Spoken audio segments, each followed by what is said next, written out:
Peygamber Sevdaları platformu olarak bu Nisan ayında da Türkiye'nin bazı illerinde Hazreti Peygamber sallallahu aleyhi ve sellem'i anlama ve sünnetini yaşama adlı etkinlikleri düzenlemeye devam ediyoruz.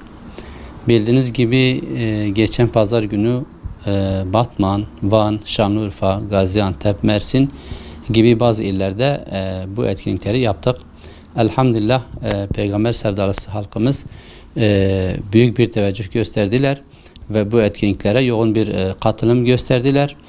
Yine bildiğiniz gibi bu pazar günü, yani 22 Nisan pazar günü Diyarbakır'da da bu anlamda bir etkinliğimiz olacak.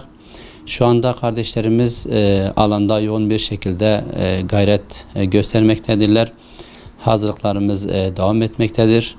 Yine platformumuza üye ve üye olmayan onlarca sivil toplum kuruluşu destek vermektedir. Yoğun bir şekilde hazırlıklarımız devam etmektedir. Bu çerçevede şu anda Diyarbakır süslenmiş bir biçimdedir. Cadde brandaları, billboardlar, dükkan afişleri, yine şehir içi minibüslere de bu afişlerimiz asılmış durumda.